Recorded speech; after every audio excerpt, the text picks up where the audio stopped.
നമസ്കാരം guys, it's me your Indian food blogger. നമ്മളെത്തിക്കുന്നത് കോവളത്താണ്. കോവളത്ത് റോക്ക്ഹോം ബീച്ച് റിസോർട്ടിൽ. ഇവിടുത്തെ പ്രത്യേകത എന്ന് വെച്ച് കഴിഞ്ഞാൽ ഇവിടുത്തെ വ്യൂ തന്നെയാണ്. കാണാൻ പറ്റും ഓഷൻ വ്യൂ, അതായത് ഓഷൻ തൊട്ടടുത്ത് തന്നെയാണ്. അത് എത്ര ക്ലോസ് ആകാൻ പറ്റുമോ അത്രയും ക്ലോസ് ആണ് ഓഷൻ. സോ ഞങ്ങളിവിടെ ഒരു 2 days സ്റ്റേ ആണ്. So let's see how it goes. So after our check-in, we have to do all those things. നമ്മുടെ സേഫ്റ്റി പ്രോട്ടോകോൾസ് ആയ കോവിഡിൻ്റെ നമ്മളുടെ 14 days ട്രാവൽ ഹിസ്റ്ററിയും നമ്മളുടെ ബാഗും ഹാൻഡ്സും എല്ലാം സാനിറ്റൈസ് ചെയ്തിട്ട് we just went to our room and this is our room ഒരു അവിടുത്തെ ഏറ്റവും ബെസ്റ്റ് പ്രീമിയം സ്യൂട്ട് റൂം ആണത്. And we have the best view in Kovalam. കാണാൻ പറ്റും നമ്മൾ ബെഡിൽ നിന്ന് എണീക്കുമ്പോൾ തന്നെ കാണുന്ന ആ വ്യൂ ഇല്ലേ, that's worth more than anything.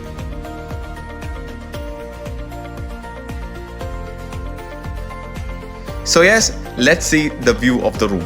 നമുക്ക് കാണാൻ പറ്റും ഇത് ഞങ്ങളുടെ ബാൽക്കണിയാണ്. ബാൽക്കണി നിന്ന് നോക്കുമ്പോൾ തന്നെ we can see the beach, we can see the ocean, we can see the lighthouse. അങ്ങനെ ഒരു അടിപൊളി വ്യൂ ആണ്, പീസ്ഫുൾ ആയിട്ടുള്ള വ്യൂ ആണ്. ഒരു ഈവനിങ് അല്ലെങ്കിൽ സൺറൈസോ സൺസെറ്റ് ആവട്ടെ, ഇറ്റ്സ് ജസ്റ്റ് പെർഫെക്റ്റ്.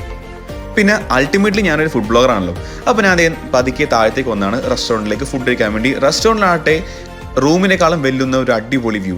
പിന്നെ ഫുഡ് കേരള ക്യൂസിൻ്റെ ആ ഒരു സീ ഫുഡ് അവർ തകർത്തിട്ടുണ്ട് അവർ. കാരണം മീൻ പൊളിച്ചതും സ്ക്വിഡ്സും ചെമ്മീനും പൊറോട്ടയും അടിപൊളിയാണ്. സോ ആ ഒരു സൂപ്പർ ഫുഡൊക്കെ എല്ലാം കഴിച്ചിട്ടുണ്ട്. പതുക്കെ അവർക്ക് ചെറിയൊരു ലോൺ ഉണ്ട് ബീച്ചിൻ്റെ അടുത്ത് തന്നെ. അവിടെ പോയി ഇരുന്ന് ഒരു ചായ കുടിച്ച് പതുക്കെ അവിടെ ഇരുന്ന് ആ ഒരു വ്യൂ ഒക്കെ എല്ലാം കണ്ട് സൺസെറ്റൊക്കെ എല്ലാം കണ്ട് പതുക്കെ വൈബായിട്ട് അവർ ആംബിയൻസിൽ അങ്ങോട്ട് പോയി അങ്ങോട്ട്.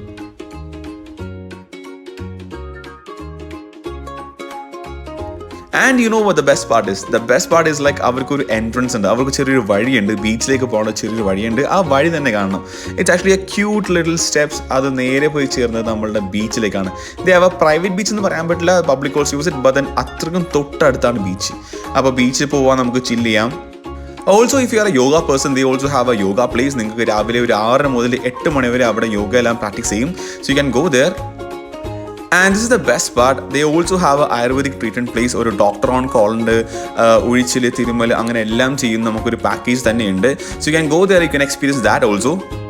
പിന്നെ ഫുഡിനെ പറ്റി പറയുകയാണെങ്കിൽ food actually have a great impact in the whole trip. കാരണം സീ ഫുഡ് അവരുടെ അടിപൊളിയായിരുന്നു. കാരണം സ്ക്വിഡും പ്രോൺസും ചെമ്മീനും എല്ലാം കൊണ്ട് സൂപ്പർ ആക്കിയിട്ടുണ്ട് അവർ. അതും കൂടാണ്ട് ബൊഫെ അവർക്ക് ബ്രേക്ക്ഫാസ്റ്റ് അവർക്ക് ബൊഫെ ആണ്. Buffet also they have A north Indian, south Indian അങ്ങനെ എല്ലാം തന്നെയുണ്ട്.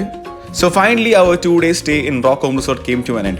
2 ദിവസം പോയത് കാരണം ഇറ്റ് വാസ് ആക്ച്വലി പെട്ടെന്നെല്ലാം പോയി. കാരണം അവിടുത്തെ ബ്രേക്ക്ഫാസ്റ്റും അവിടുത്തെ ലഞ്ചും അവിടുത്തെ ഡിന്നറും അവിടുത്തെ സൺറൈസും സൺസെറ്റ്സും ചായയും അവിടുത്തെ യോഗ അവിടുത്തെ Ayurveda treatment. So it was actually a full pack of experience.